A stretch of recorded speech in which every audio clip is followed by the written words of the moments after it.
नमस्कार। इस खास हिस्टोरिकल एक्सप्लेनर में आपका स्वागत है। आज हम दिल्ली सल्तनत के उस बेहद दिलचस्प दौर की बात करने वाले हैं जिसने सत्ता के पूरे ढांचे को सच में पलट कर रख दिया था।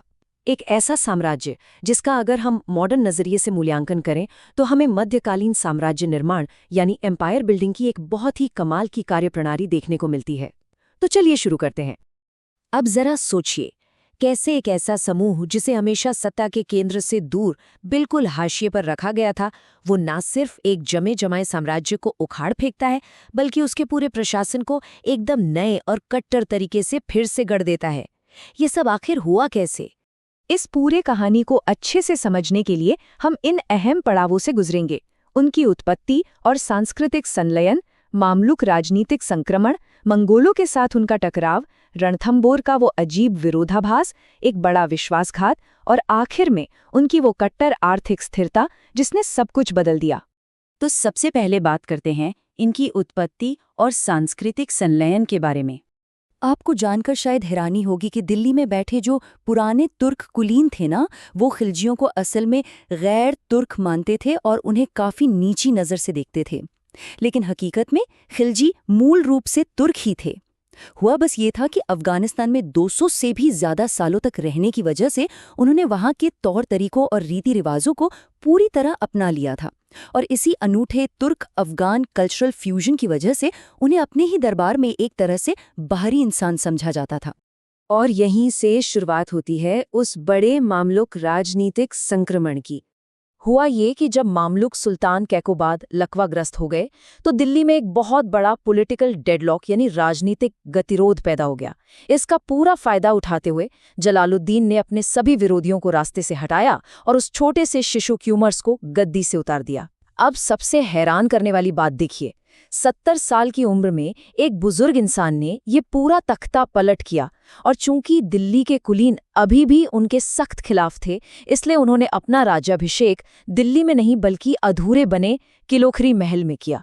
गद्दी तो मिल गई, लेकिन असली चुनौती अब शुरू होनी थी, मंगोलों का खतरा और सैन्य अभियान। हर किसी को लग रहा था कि जलालुद्दीन दुश्मनों का पूरी तरह से खात्मा कर देंगे, लेकिन इसके बिल्कुल उलट उन्होंने एकीकरण यानी एसिमिलेशन की रणनीति अपनाई। उन्होंने बर्राम में अब्दुल्ला के मंगोल आक्रमण को न सिर्फ विफल किया, बल्कि जो मंगोल हार मान चुके थे उन्हें नए मुस्लिम के रूप में अपनी सल्तनत में बसने की इजाज़त भी दे दी। इसके साथ ही उन्होंने 1292 में मंडावर के किले को वापस जीता और जैन के युद्ध में चाहमान सेना को भी एक करारी शिकस्त दी। अब आते हैं उनकी कहानी के सबसे दिलचस्प और उलझे हुए हिस्से पर, रणथंबोर और उनकी वो सामरिक दया। ये रणथंबोर अभियान सच में उनकी मिलिट्री पावर का एक बेहतरीन उदाहरण है।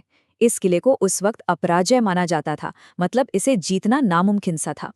इसे भेदने के लिए जलालुद्दीन ने बहुत ही एडवांस और भारी घेराबंदी इंजनों का निर्माण करवाया। जरा सोचिए, बड़े बड़े पत्थर फेंकने वाली मगरबी यानी विशाल गुलेलें, सैनिकों को तीरों से बचाने के लिए सबात, और पहाड़ी की चोटी तक पहुंचने के लिए एक बहुत बड़ा पाशेब यानी टीला बनवाया गया। सामरिक नजरिए से देखें तो ये एकदम अचूक घेराबंदी थी। लेकिन फिर एक ऐसा ट्विस्ट आता है जिसकी शायद ही किसी ने उम्मीद की होगी। इतनी भारी तैयारी और जीत लगभग पक्की होने के बावजूद उन इंजनों का मुआयना करने के बाद उन्होंने अचानक घेराबंदी खत्म करने का आदेश दे दिया। मध्ययुग के सबसे खतरनाक हथियार बनाने के बाद उन्हें बस ऐसे ही छोड़ देना, ये सच में हैरान करता है। और उन्होंने ऐसा क्यों किया? उनका कहना था कि मैं ऐसे 10 किलों के लिए एक भी मुस्लिम के बाल को खतरे में नहीं डालूंगा। जीत की वो इंसानी कीमत उन्हें बहुत ज्यादा लग रही थी। पर कहते हैं ना, राजनीति में हद से ज्यादा रहमदिली अक्सर भारी पड़ जाती है, और यहीं से शुरू होता है विश्वासघात और राजवंश में बदलाव का खौफनाक खेल। दुर्भाग्य से जलालुद्दीन की यही दया उनके लिए जानलेवा साबित हुई। उनके अपने ही बेहद महत्वाकांक्षी भतीजे अली गुरशास्प ने देवगिरी से बेहिसाब संपत्ति लूटी और एक बहुत ही गहरी साजिश रची। उसने जलालुद्दीन को धोखे से बिना किसी हथियार के कड़ा मिलने बुलाया, और फिर जुलाई 1296 में गंगा नदी के किनारे उनके उसी भतीजे ने उनकी बड़ी ही बेरहमी से हत्या कर दी। और इसी के साथ सुल्तान अलाउद्दीन खिलजी के रूप में एक बिल्कुल नए और क्रूर युग की शुरुआत हुई। और इस नए युग की सबसे बड़ी पहचान बनी कट्टर आर्थिक स्थिरता।